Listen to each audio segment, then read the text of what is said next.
This is ABC 7 News at 7, your Suncoast News. We're here for you. Good evening, everyone. I'm Alan Cohn, and welcome to ABC 7 at 7. Topping our news tonight, across the country, there is a push to make the minimum wage to $15 an hour. But as we all know, in an election year with a dysfunctional Congress, you would be hard-pressed to pass a bill saying the sky is blue. Workers at Venice Health and Rehab tonight are saying to heck with waiting for Congress to do something. They're on a 24-hour strike demanding a higher minimum wage. Employees at the Bay Breeze Health and Rehabilitation Center started marching early this morning. The strike comes after more than 6 months of contract negotiations with the employees of the Venice Nursing Home and 19 other Florida facilities owned by Consulate Healthcare. It's all part of the Fight for 15 campaign, which is a national call for raising the minimum wage. I have 2 kids, a girl and one on the way. And it's hard making a living. Even with my fiance, it's still not enough. And working $9.45 an hour is not enough to pay the bills. Today is a national day of action. Unions held marches across the country calling for a $15 national minimum wage. Protests were also held at McDonald's nationwide. Unions saying the burger chain influences pay practices throughout the economy. It is official. Orange Ridge Bullock Elementary School in Manatee County will close at the end of this school year, and some parents of special needs children are worried it could affect the services their kids receive. Nearly 60 students are in the program for special needs at the Orange Ridge Bullock. Now they will be attending G.D. Rogers Garden Elementary. School administrators say it should be a smooth transition.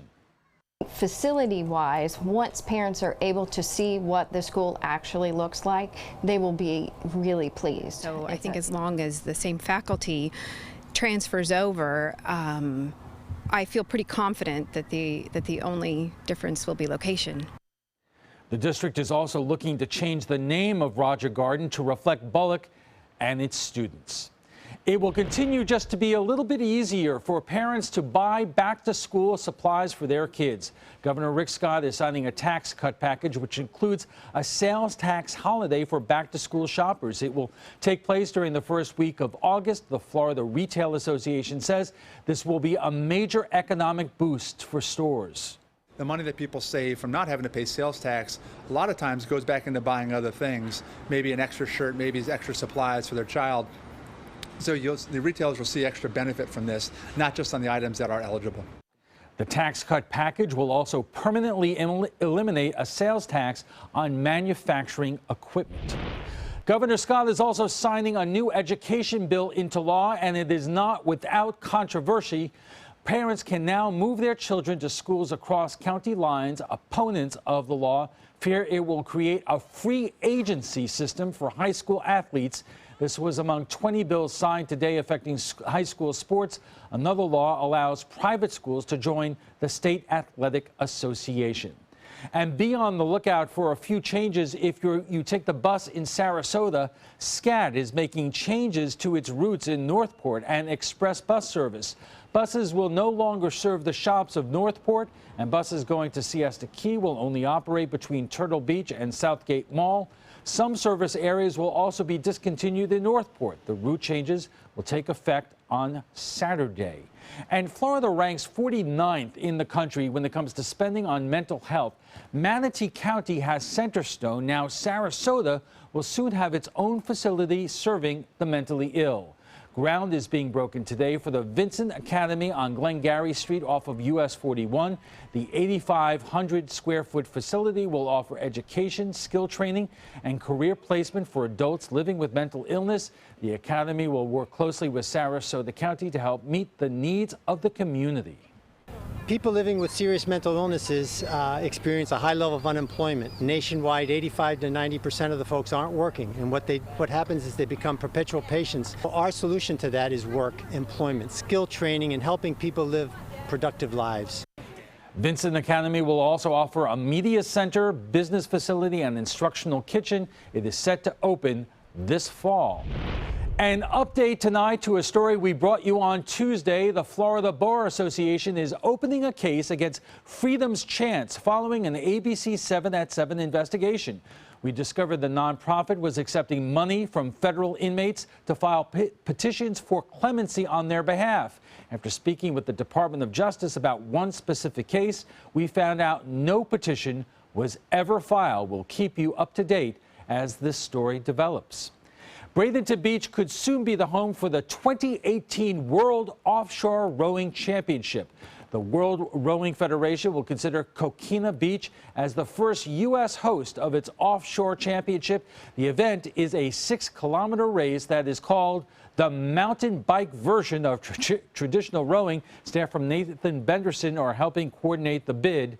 We'll know if the Bradenton Beach wins it in August, and that will be a fascinating sport if it comes here. We're becoming a rowing center here. Mecca. A mecca, and absolutely, that's the right word. It's also a mecca for humidity. It's coming back. We expect it in summer, but we've had a little break from the humidity, but it is on its way back. And we also have a chance of storms right on through Saturday, but mostly in the interior of the Suncoast. This afternoon's high at Sarasota Bradenton International Airport was 83. Actual low was 67. You can see how that stacks up to normal. And there's a stationary front draped across Florida and across the Gulf, and it's sending little bits of energy along it. Now, we had thought some of these might be terribly strong, but it looks like we're going to dodge the bullet on this one. But not so up in Kissimmee and St. Cloud. There's severe thunderstorm warning in effect up there. You can see the shaded area from those strong storms, and more from Lakeland heading that way. Here's our RPM computer futurecast for the next couple of days, showing that front parked over us and kind of wobbling around. That low off the east coast is where the greatest chance of strong storms will be, as will be the interior of Florida. But along the immediate Suncoast, I think we will just have garden variety showers if we get any at all. In fact, it's only about a 30% chance. Here's my forecast for tonight. A slight chance of thunder showers. Low temperature 66. Winds will be light. Our average low is 61. And for tomorrow, a partly sunny day. Maybe a shower, more like 20 to 30% chance with west winds 5 to 15. And our 7-day outlook shows that once we get past Saturday, the chance of showers ends. The skies begin to clear and we stay dry and warm right on through all of next week. I think really beautiful weather coming up, and I don't think we're going to get any bad weather for the next couple of days. All right, Steve, thanks a lot. And still to come, he is just 21 years old, just about to graduate, and he just might be your next state senator. We introduce you to Frank Cirillo when we come back.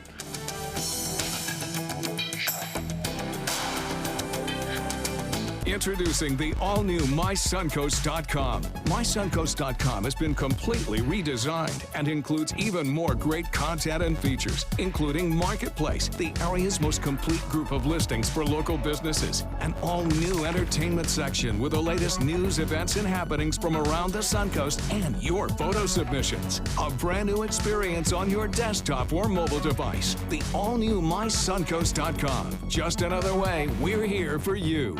The all-new official Suncoast forecast, only on ABC 7.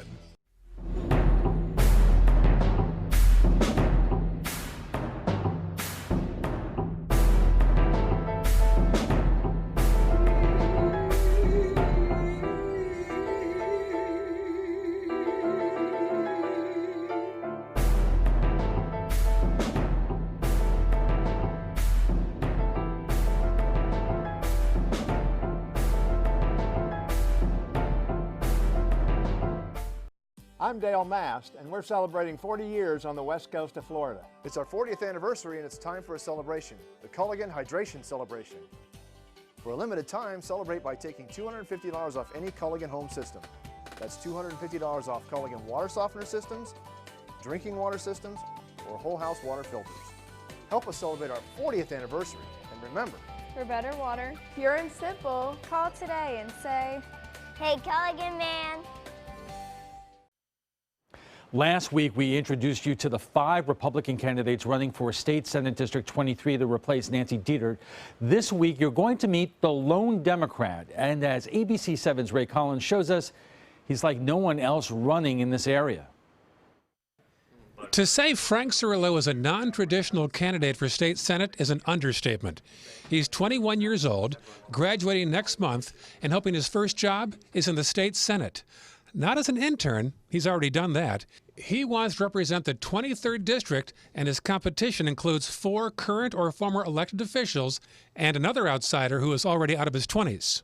Really what got me interested in politics was in 8th grade when I watched Obama get elected for the first time. That just sparked my interest. So the internship really made up my mind that I was cut out for politics and making public policy. Cirillo's district would include all of Sarasota County and the western portion of Charlotte County. So what are the biggest issues? Northern Sarasota, I would say the most pressing issue right now is the heroin epidemic that's going on. Southern Sarasota County, specifically Venice and the Northport area, I think would probably be local control and local growth. Charlotte County? I would say I haven't gotten to go down to Charlotte County as much as I would like to. Charlotte is much more conservative than Sarasota tends to be. So for them, I think economic development. Cirillo realizes his opponents have more experience, but he sees that as a positive. Yes, I would say it's daunting, but at the same time, I would say it's an advantage. So what I lack in experience and actual public policy, I would love to make up for in energy and just kind of representing the people. Do you want someone who is doing it just for the title, that is doing it just for the sake of being an officer? Do you want someone that's actually passionate and will critically think about issues and why we support issues? So you're suggesting the other candidates don't have passion for this? No, I would say they do. They definitely have passion for it, but they have passion for different issues. Cirillo attended high school in the Jacksonville area. His mother lives in Sarasota, and he attends college at the USF Tampa campus, where he served in the Student Government Senate. You have been a senator before? Yes, in student government, yeah. We talked to the incoming president of the USF Sarasota Manatee campus, and he says Cirillo has a good shot at winning. This is the year for the political outsider, so I don't think that is an unfair match at all. I think that having an outside voice and a young voice, especially in the state of Florida, is something that we need, and I'm happy that it's coming from USF. So in some ways, Cirillo is like any other 21-year-old looking for his first job, but in the state Senate. What reaction do you get from people when you tell them what you're going to do? Most people are very surprised. They don't think that I'm old enough to run, or they wouldn't expect someone so young to run. But for the most part, people are generally really positive.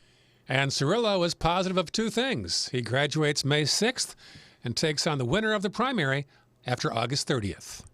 In Sarasota, Ray Collins, ABC 7, your Suncoast News. Does Frank Cirillo have a shot at our state Senate seat? We'll discuss it with our roundtable in just a moment. On Animal Outtakes, every week, it's a new animal adventure.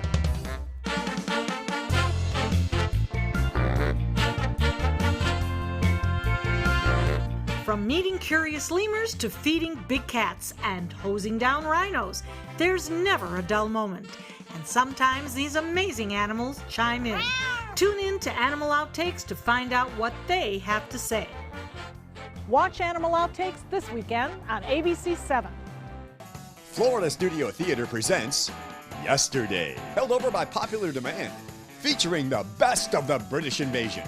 The Beatles, The Who, The Kinks, songs like Let It Be, Satisfaction, and You Really Got Me Going. Audiences are rocking out and singing along. It's lively, with a terrific quartet of singing musicians. It's Yesterday. Get your tickets now by calling 941-366-9000 or visit floridastudiotheater.org. This is a special health alert for seniors suffering with joint pain. If you have Medicare insurance, you may qualify for high-quality support braces at little or no cost. I'm thrilled with my knee braces. Now, there is a simple and proven solution for seniors to get out of pain with state-of-the-art support braces. I barely feel any pain at all. Braces for your knees and back, as well as your shoulders and ankles, too. I'm so happy with the quality of these braces. Call now, and you could qualify for a pain-relieving brace at little or no cost. I can play ball again, and it doesn't hurt. And because of my Medicare coverage, it costs me next to nothing. So call now.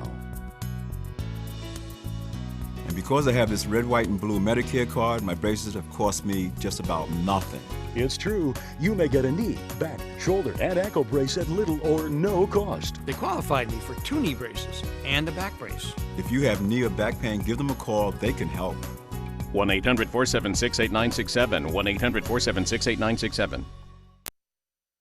Welcome back, and joining us for more on tonight's topic is Zach Anderson. He is the politics reporter for the Herald Tribune, and joining us by Skype from the University of South Florida is Kristen Trung, Senate President for USF Student Government. And thank you both for joining us. And Zach, let me start with you. and ask, it is a tough question, does he have any chance of winning this, given the fact that there are many Republicans who are concerned about the down-ballot effect of a Trump or Cruz nomination? The demographics of the area are changing. Does he have a shot? Yeah, I think you have to say that anybody's got a shot. You know, this is a really volatile election year. You mentioned Trump. There are a lot of Republicans that are worried about the down ballot effect of a Trump candidacy. He's hard to predict, and there's some people that think that he would really drag down a lot of people on the ticket if he's nominated. So, you know, this guy's young. He doesn't have much experience. He doesn't look like he's going to have a whole lot of money, at least to start out with. But, you know, youth is not a disqualifier. There's young people that have been elected before. Adam Putnam, who's the agriculture secretary here in Florida and who's considered a prime candidate for governor, was elected to the state house when he was very young. So, you know, I think anybody's got a shot. In fact, his early 20s, and then he went to Congress also while he was in his 20s. Yeah, he did. So, you know, youth is not a disqualifier, but it is a really big uphill climb for this candidate. Not only is this district lean Republican, it's pretty strongly Republican. It's not overwhelmingly Republican, but it is a traditionally Republican district. Sarasota County and southern Charlotte County. Charlotte County kind of makes it more conservative, and southern Sarasota County is conservative. And then you also have the fact that he's running against some experienced candidates, but, you know, that there's five Republicans, actually, four with a lot of experience. You know, they could beat themselves up, and, you know, the Democrat, that could help the Democrat. And Kristen, let me ask you this, because especially during this election year, and we see it with all the energy behind the Bernie Sanders campaign, that a lot of young people are energized in this election, but traditionally, young people don't come out to vote. Do you feel that that is any different this year? You know, I really do think that it's different this year just because there is a lot more push for younger people and for people our age to be getting involved, whether it's voting or running for office, just as Frank is doing. And do you tell us a little bit about Frank? You know him. You serve with him on the state senate, the senate at USF. What are the qualities that you think that would make him a good state senator? So I actually remember meeting Frank in my American Foreign Policy class. And then next thing I know, I was looking at the Tallahassee internship program through USF, and his picture was there. And then next thing I know, I'm serving with him in the Student Senate at USF. And I'd say if anyone thinks that age is a concern, he's definitely one person who hasn't made age a concern. He always tries and works as hard as he can. He's determined, and when he puts his mind to something, he's going to give it 110% and even more if he's able to. Well, let me ask you this, because you know, the Student Senate at USF, just like any college campus, they're made up of both Democrats and Republicans. We live in such a polarized environment in Congress and the state legislature. Is it any different in the USF's Student Senate? So we don't have a party system here at USF, but I would definitely say that people have their opinions, and people will vote in what they truly believe is best for USF. And I will say, though, that for one, Frank and I, we might be on different sides of the political spectrum, but it's always comforting to know that despite all of that, he'll always be willing to listen, and we can have really constructive and good discussions and debates.